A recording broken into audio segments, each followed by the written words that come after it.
আমি আসলে যেই কারণে এই শব্দটি লিখেছি সেটা আসলে আমি বলতে চেয়েছি, আমি বুঝাতে চেয়েছি যে এই শব্দটা যখন আপনারা আমাদের প্রতি ব্যবহার করেন আমাদের খারাপ লাগে। এখন আপনাদের প্রতি আমি ব্যবহার করলাম, আপনাদের যে এত খারাপ লাগছে, তাহলে যে গত 2 বছর আপনারা ব্যবহার করেছেন এই শব্দগুলো আমাদের কেমন লেগেছে? আপনারা তো একের পর এক ব্যবহার করেছেন। স্বজন হারানোর বেদনা ড্যাশ না, কেন অন্য কোনো ভাষা ছিল না আপনাদের মুখে? আন্দোলনের ভাষায় অন্য কোনো ভাষা ছিল না? আন্দোলনের পরবর্তীতে আপনারা এগুলো ব্যবহার করলেন, কেমন লাগে মানুষের তখন? আর সাংকেতিক শব্দে আপনাদের এত গায়ে লাগলো। আমি গায়ে লাগাতে চেয়েছি আসলে। আমার বয়স 45 অলমোস্ট। এই 45 বছর বয়সের আসা পর্যন্ত আমি এখন পর্যন্ত কোনোদিন একটি খারাপ শব্দ ব্যবহার করিনি। না আমার লেখায়, না আমার কোনো পোস্টে। আমাকে যারা চেনেন বিভিন্নভাবে, আমার সমসাময়িক আমার সারাউন্ডিং এ যারা আছেন, আমি কখনো কোনো গালাগালি করিনি, করি না। আমি কখনো কোনো খারাপ ভাষা ব্যবহার করি না। কিন্তু আমি এবার এটা ইচ্ছাকৃতভাবে ব্যবহার করেছি এটা বোঝানোর জন্য যে আসলে কেমন লাগে। জুলাইয়ে যে অপমৃত্যুগুলো হয়েছে, সেই অপমৃত্যুগুলোতে যারা ভিকটিম, তার মধ্যে অনেকেই আছেন যারা এখনো মানে যাদের বাবা মা, যাদের পরিবার এখনো কোনো প্রমাণ পাননি বা কোনো নিশ্চিত না যে কিভাবে তাদের সন্তান বা তাদের ভাই বা তাদের স্বামী মারা গেছে। হ্যাঁ, কারণ ঢালাও ভাবে বলাটা তো খুব স্বাভাবিক যে এটা সরকার মেরে ফেলেছে, কিন্তু আসলেই কি এটা ঠিক মতো তদন্ত হয়েছে, হচ্ছে? যে আসলে স্নাইপার গুলো কোত্থেকে আসলো, স্নাইপার গুলো কার হাতে ছিল? বারান্দায় বসা একটি বাচ্চা মারা গেল, বারান্দার গ্রিলের যেই ছবিটা আমরা দেখেছি, সংবাদপত্রে আমরা দেখেছি, সেই গ্রিলে গুলিটার যে ছবিটা, গুলিটা ভেদ করে যাওয়ার ছবিটা একদম সরল রৈখিক ছবি। এখন একটা হেলিকপ্টার থেকে গুলি করলে কি এরকম সরল রৈখিক ভাবে গুলিটা কারো কপালের সামনে দিয়ে ঢুকে পিছন দিয়ে বেরিয়ে যায়? এটা তো খুব নর্মাল একটা বিজ্ঞান।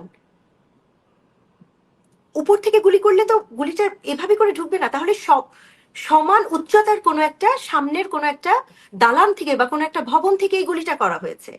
এই এই বিষয়গুলো যারাই বলতে চেয়েছেন তাদেরই মুখ বন্ধ করে দেওয়া হয়েছে, তারাই চুপ হয়ে গেছেন। আমি তাদের কাছে ক্ষমা প্রার্থী, যাদের সন্তান মারা গেছেন, যার ভাই মারা গেছেন, বা যার কোনো একটি পরিবারের সদস্য মারা গেছেন। কিন্তু আমার স্টেটাসটা তাদের প্রতি ছিল না। আমার স্টেটাসটা ছিল যারা এই জুলাইটাকে সাজিয়েছেন, যারা সেই মেটিকুলাস ডিজাইন করেছেন। আমি নিজে জুলাই 24-এ যখন আন্দোলনটা হয়, তখন আমি নিজেও জুলাইয়ের পক্ষে ছিলাম। একদম সত্যি কথা, এখন যেহেতু আমার ফেসবুকটা রেস্ট্রিক্টেড আছে, সেই জন্য হয়তো বা দেখা যাচ্ছে না, সাসপেন্ডেড আছে সেই জন্য হয়তো বা দেখা যাচ্ছে না।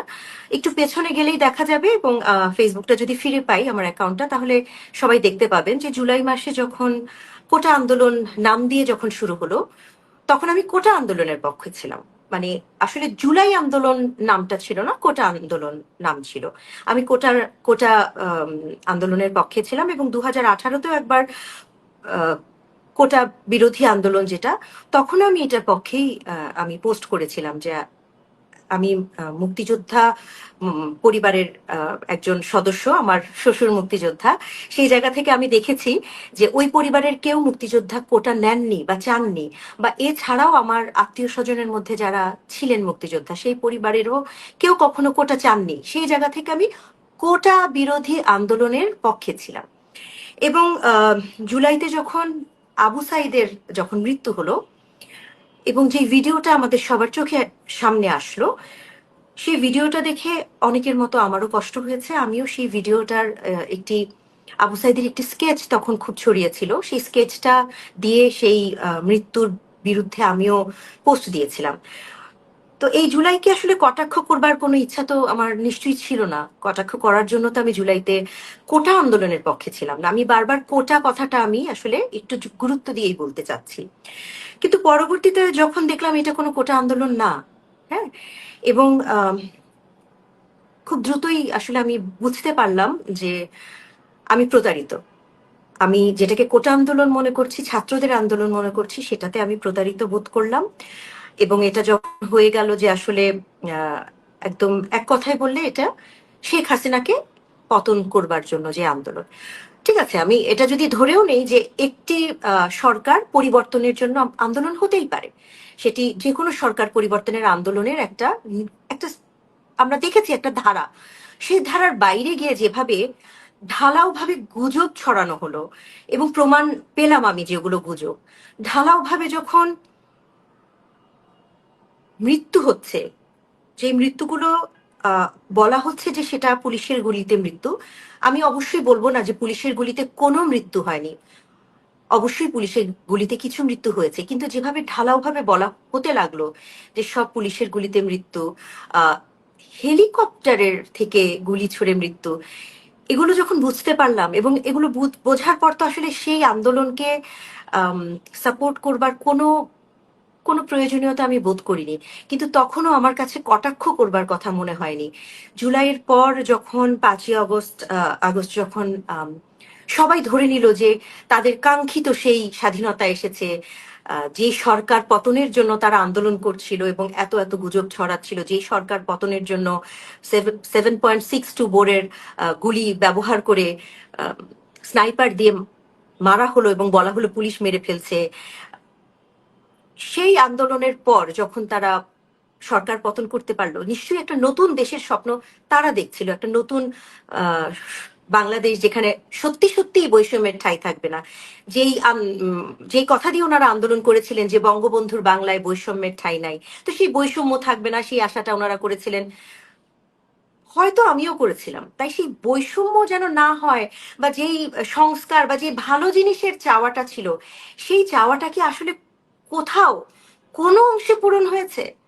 কোনো অংশেই তো আমার পূরণ হয়নি, কারোরই পূরণ হয়নি। বরং আমি দেখেছি 5ই আগস্টে প্রথম যেটা দেখেছি সেটা হচ্ছে বঙ্গবন্ধুর ভাস্কর্যের মাথার উপরে দাঁড়িয়ে অশালীন ভাবে সেই ভাস্কর্য ভাঙা, ভাস্কর্যের উপর দাঁড়িয়ে মূত্রত্যাগ করা।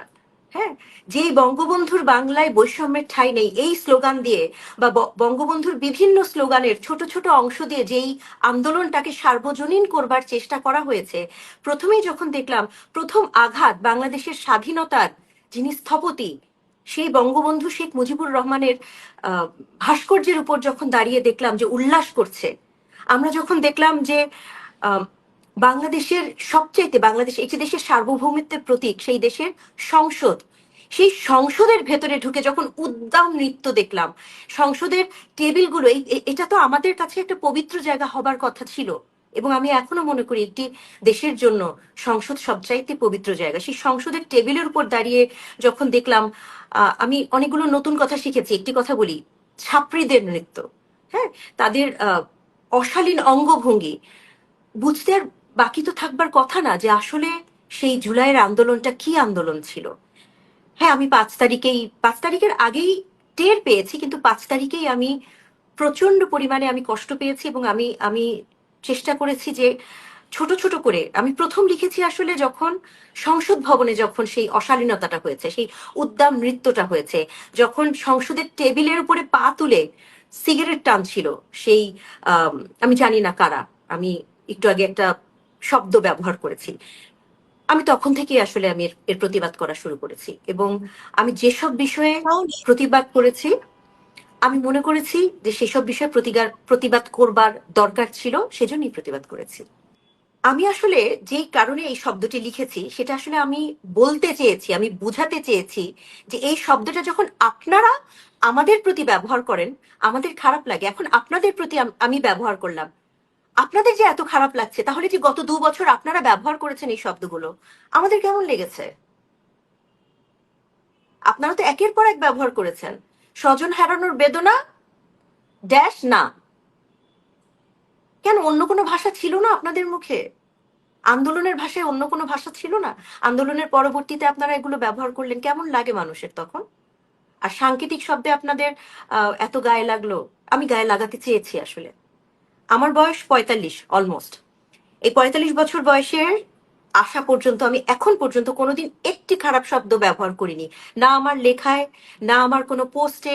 আমাকে যারা চেনেন বিভিন্নভাবে, আমার সমসাময়িক আমার সারাউন্ডিং এ যারা আছেন, আমি কখনো কোনো গালাগালি করিনি, করি না, আমি কখনো কোনো খারাপ ভাষা ব্যবহার করি না। কিন্তু আমি এবার এটা ইচ্ছাকৃতভাবে ব্যবহার করেছি এটা বোঝানোর জন্য যে আসলে কেমন লাগে। কিন্তু আমি তাদের সাথে কোনো প্রতিযোগিতায় যেতে চাই না। আমি কখনোই এই ধরনের ভাষা ভবিষ্যতেও ব্যবহার করব না, আগে তো করিনি। আমি আমি তাদের মানে প্রতিযোগিতা আসলে কাদের সাথে হয়? প্রতিযোগিতা তো হয় সামনের দিকে এগিয়ে যাওয়ার জন্য। আমি তো এগিয়ে যেতে চাই, আমি নিজেকে পিছিয়ে নিয়ে যেতে চাই না।